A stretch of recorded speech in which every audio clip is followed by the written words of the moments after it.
ప్రజాస్వామ్యంలో పరిపాలన చేసేది, ప్రభుత్వాలు నిర్వహించేది ప్రజలు ఎన్నుకున్నటువంటి పార్టీలు.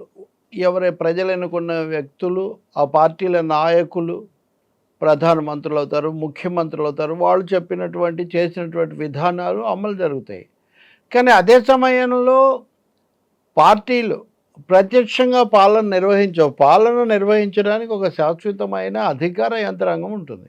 మనం సివిల్ సర్వెంట్స్‌గా చెప్పుకునే ఐఏఎస్‌లు, ఐఆర్ఎస్‌లు, ఐపీఎస్‌లు, పోలీసు శాంతి భద్రతలు ఇవన్నీ కూడా చూడడానికి వీళ్ళు చాలా కీలక పాత్ర వహిస్తారు. ప్రభుత్వాలు మారుతూ ఉంటాయి, పార్టీలు మారుతూ ఉంటాయి. కానీ ఈ చట్రం, ఈ ఐఏఎస్, ఐపీఎస్ చట్రం మటుకు అలాగే కొనసాగుతుంటుంది. ఇందులో మళ్ళీ ఎవరి విధి విధానాలు, ప్రత్యేక సమస్యలు లేకపోతే ప్రత్యేక అవకాశాలు వాళ్ళకుంటాయి అవి తప్పకుండా.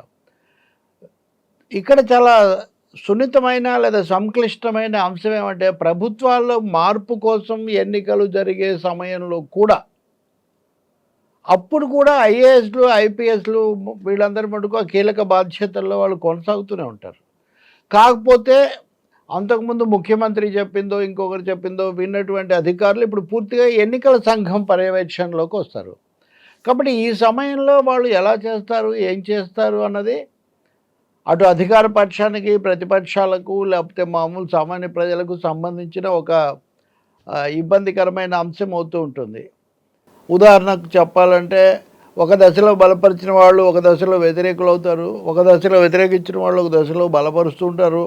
ఆంధ్రప్రదేశ్నే తీసుకుంటే మనం ఎల్వి సుబ్రహ్మణ్యం, చంద్రబాబు నాయుడు ప్రభుత్వం యొక్క చివరి అంటే ఎన్నికల దశలో ఆయన్ను ప్రధాన కార్యదర్శిగా నియమిస్తే చంద్రబాబు నాయుడు ప్రభుత్వంతో ఆయన సహకరించలేదని ఆయన తీవ్రంగా ఫిర్యాదులు చేశారు. దాని మీద మీడియాతో కూడా మాట్లాడారు. ఇదంతా అయిన తర్వాత ఎల్వి సుబ్రహ్మణ్యం మొదటి ప్రధాన కార్యదర్శిగా ఉండి కొన్నాళ్ళ తర్వాత విభేదాలు లేదా అంతర్గత విధానం నచ్చలేదని రాజీనామా చేసి వచ్చారు. ఇప్పుడు ఆయన తనకు సంబంధించిన పద్ధతిలో అనేక కార్యక్రమాలు చేస్తూ ఉంటారు. సివిల్ సొసైటీ యాక్టివిటీస్ ఆయన చేస్తూ ఉంటారు. అది ఆయనకున్న హక్కు.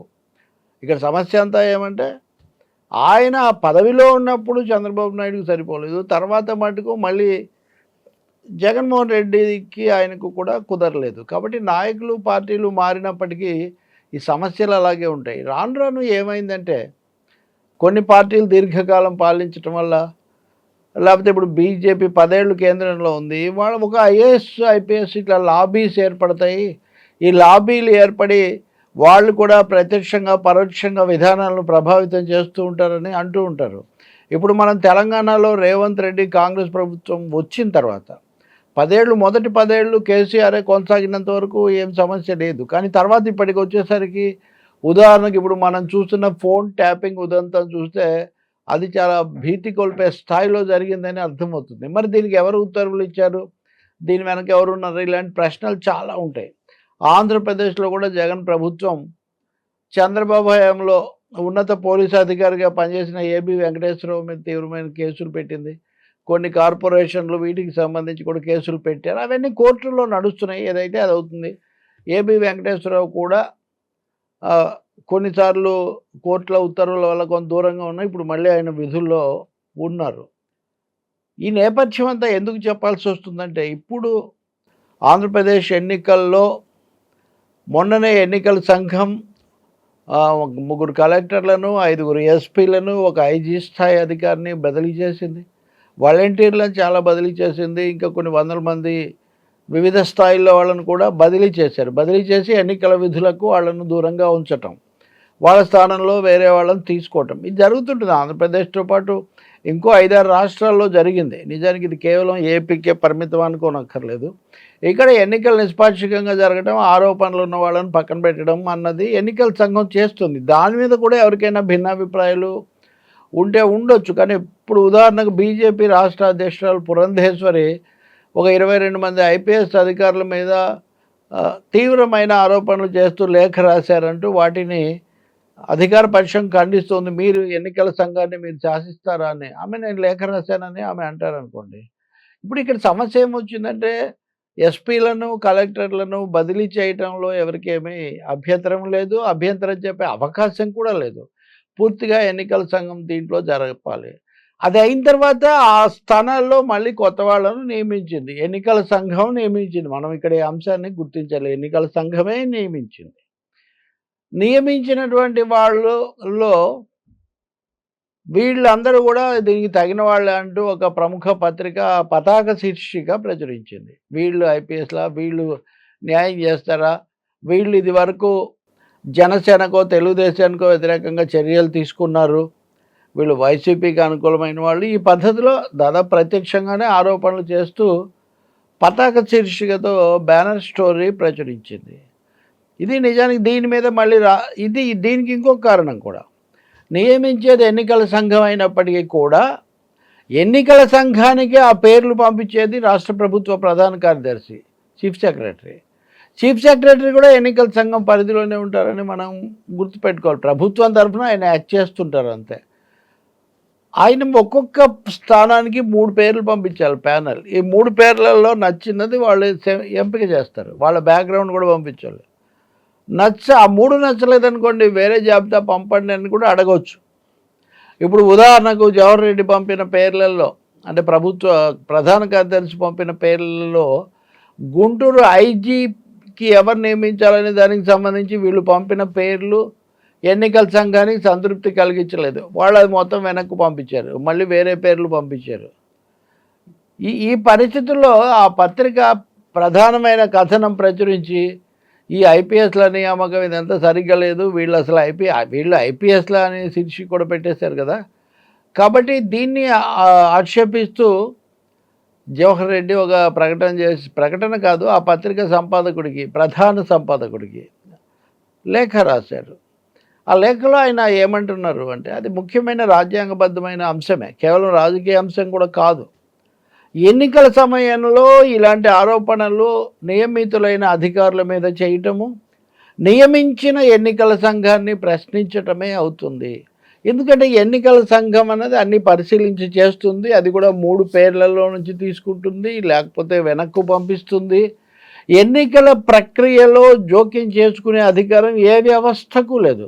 చాలాసార్లు సుప్రీంకోర్టు కూడా నిరాకరించడం మనం చూస్తాం. అడ్మినిస్ట్రేటివ్ పార్ట్ చెప్తారే కానీ, కాన్స్టిట్యూషనల్ పార్ట్ చెప్తారే కానీ, ఎలా నిర్వహించాలనే విషయంలో సుప్రీంకోర్టు కూడా తలదూర్చదు. ఎందుకంటే ఎన్నికల సంఘం అనేది స్వయం ప్రతిపత్తి కలిగిన సంస్థ. సరే, నరేంద్ర మోదీ హయాంలో మిగిలిన వాటితో పాటు ఇది కూడా స్వతంత్రత కోల్పోయి బీజేపీకి అనుకూలంగా వ్యవహరిస్తుందనే ఆరోపణలు ఉన్నమాట నిజమే. కానీ ఇక్కడ లేఖ రాసింది కూడా బీజేపీ అధ్యక్షురాలు కూడా లేఖ రాశారు. కాబట్టి తీసుకున్న చర్యలు ఎవరో ఇది మనం ఆరోపణలు దీన్ని కలపలేం. ఇక్కడ జరిగేది ఏంటి అంటే, జవహర్ రెడ్డి ఏమంటారంటే, మేము మూడు పేర్లు పంపిస్తే దాంట్లో నుంచి వీళ్ళని ఎంపిక చేస్తే మీరు వాళ్ళ మీద ఇలాంటి శీర్షిక పెట్టి బ్యానర్ స్టోరీ ప్రచురించడం చాలా అభ్యంతరకరమైంది. ఇది ఎన్నికల సంఘం యొక్క విచక్షణ శక్తిని, విచక్షణ అధికారాన్ని కూడా ప్రశ్నించినట్టే అవుతుంది.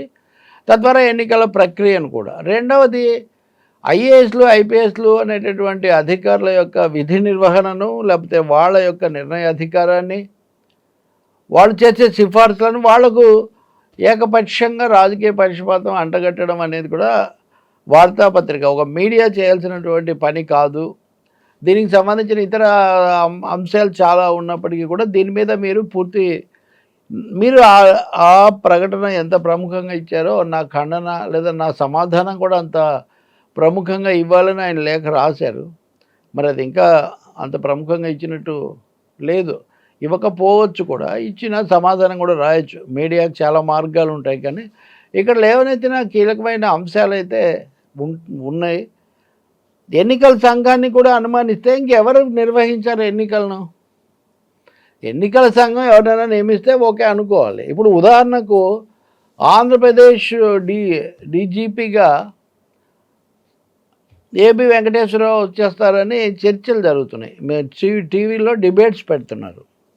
ఏబి వెంకటేశ్వరరావుకు ప్రభుత్వానికి మధ్యలో గతంలో వివాదం జరిగింది. అంటే ముఖ్యంగా ప్రభుత్వమే కొన్ని చర్యలు తీసుకుంది. తర్వాత మళ్ళీ చట్ట ప్రకారం ఆయన వచ్చారు. ఆయన రాజ్యాంగబద్ధంగానే ఉన్నారు.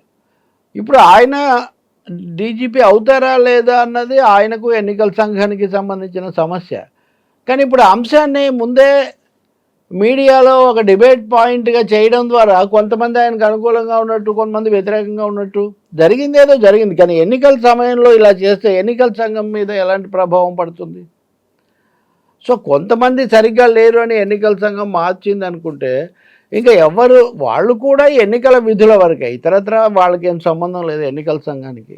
కాబట్టి ఇక్కడ ఎన్నికల సంఘానికి వెళ్ళే సిఫార్సుల తర్వాత వచ్చిన వాళ్ళను అందరినీ కూడా గుండు గుత్తగా సందేహించి వాళ్ళ మీద ముద్రలు వేయటం మొదలుపెడితే అప్పుడు వ్యవస్థ ఏమవుతుంది? వ్యవస్థ మీద మొత్తం అధికారులు అందరి మీద విశ్వాసం కోల్పోతే అప్పుడు ఏదైనా ఎలా జరుగుతుంది?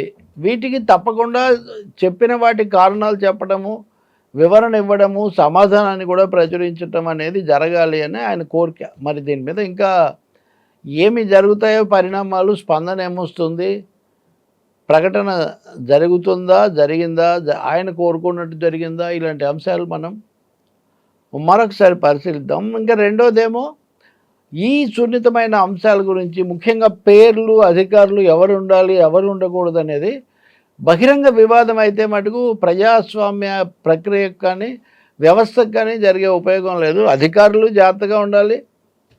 అదే సమయంలో అధికారులను కేవలం ఒక తమ కోణం నుంచి కాకుండా విధానము, నిబంధనల ప్రకారం పనిచేస్తున్నారా లేదా చూడాల్సి ఉంటుంది. ఏ అధికారి కూడా అందరికీ అనుకూలంగా ఉంటారని మనం చెప్పలేం. ఆ మాటకు వస్తే వైసీపీ వాళ్ళు అంటారు కదా, మాకు చాలా లాబీ మాకు వ్యతిరేకంగా ఉందని ఇంతకుముందు చెప్పేవాళ్ళు, ఇప్పుడేమో ఎవరు చూసినా మాకు అనుకూలం అంటున్నారు. ఇది ఎలా కుదురుతుంది? ఇంత పెద్ద లాబీ మేము ఎక్కడ పెంచుకున్నాం, మేము వచ్చే 4 ఏళ్లే కదా అయింది, అందులో 2 ఏళ్ళు కోవిడ్ అని వాళ్ళు చెప్తున్నారు. ఏదైతేనేమి ఇది ఆరోగ్యకరమైంది కాదు. రెండవది ప్రతిదాన్ని ఆక్షేపించి ప్రతి వాళ్ళకు కూడా ఉద్దేశాలు ఆపాదించడం మొదలు పెడితే ఎవరు కూడా తమ విధి నిర్వహణ చేయలేని పరిస్థితి ఉత్పన్నమవుతుంది. వాలంటీర్ల లాంటి అవుట్సోర్సింగ్ సిబ్బంది విషయంలోనే రాష్ట్రంలో ఇంత వివాదంతో అట్టుడికిపోతే చాలా ఉన్నత స్థాయిలో పనిచేసేటటువంటి వాళ్ళ గురించి కూడా అంతకంటే రాజకీయపరమైన వివాదాలు తీసుకొని వస్తే ఉపయోగమే ఉంది. రాజ్యాంగబద్ధంగా, ప్రజాస్వామ్యబద్ధంగా, నిష్పక్షపాతంగా ఉండేట్టు చూడాలి తప్ప, నిష్పక్షపాతం అంటే ఏ పక్షానికి మొగ్గకుండా ఉండటం, అది చాలా కీలకం. నిబంధనల పక్షానే ఉండటం, అంతేగాని అటు ఇటు వెళ్ళటం కాదు. ఈ విషయమై సుప్రీంకోర్టు ప్రధాన న్యాయమూర్తి చీఫ్ జస్టిస్ డివై చంద్రచూడ్ కూడా నిన్ననే ముఖ్యమైన సందేశం ఇచ్చారు. అదేంటో మనం మళ్ళీ చూద్దాం. ఇంకపోతే ఎవరు నియమించాలి, నియమించిన వాళ్ళు ఎవరు, లేకపోతే నియమించబడే వాళ్ళు ఎవరు, ఈ అంశాలలోకి ఎంత తక్కువగా వెళ్తే అంత మంచిది. చట్టబద్ధంగా ప్రజల కోణంలో, ప్రజాస్వామ్య కోణంలో మాత్రమే ఈ పరిశీలనలు, వ్యాఖ్యానాలు ఉంటే పనులు జరుగుతాయి. లేకపోతే ప్రతిదీ వివాదం అవుతుంది. ఎవరి కోణంలో వాళ్ళు వివాదం చేస్తారు. తర్వాత మళ్ళీ ఇందాక నేను చెప్పినట్టే మళ్ళీ వాళ్ళు ఒక్కసారిగా అవన్నీ ఆపేస్తారు. కానీ వ్యవస్థ, ప్రజలు మటుకు అలాగే ఉంటారు. చీఫ్ సెక్రటరీ జవహర్ రెడ్డి రాసినటువంటి లేఖకు ఆ పత్రిక ఈరోజు పతాక శీర్షికలో సమాధానం రాసింది. లేఖ పూర్తి పాఠం రాశారా లేక అక్కడక్కడ సమాధానాలు చెప్పారా అన్నది పక్కన పెడితే వాళ్ళు తమ కథనానికి తాము కట్టుబడి ఉన్నట్టుగా వాళ్ళు రాశారు.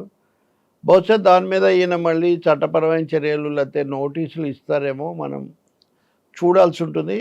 దీన్ని బట్టి ఒకటైతే స్పష్టమవుతుంది, ఏపీ ఎన్నికల్లో ఈ అధికారుల బదిలీల వివాదం ఆగదు. మరింత మంది అధికారులకు, మరిన్ని శాఖలకు సంబంధించిన వివాదం కూడా భవిష్యత్తులో వచ్చే అవకాశం చాలా ఎక్కువగా ఉంటుంది. వివాదాలు ఎక్కువైపోయి అసలు ఎన్నికల నిర్వహణకు, ఓటు హక్కు వినియోగానికి, అలాగే అందరూ పాల్గొనే పరిస్థితికి ఆటంకం కాకుండా చూడాల్సిన బాధ్యత మటుకు ప్రతి వాళ్ళ మీద ఉంటుంది.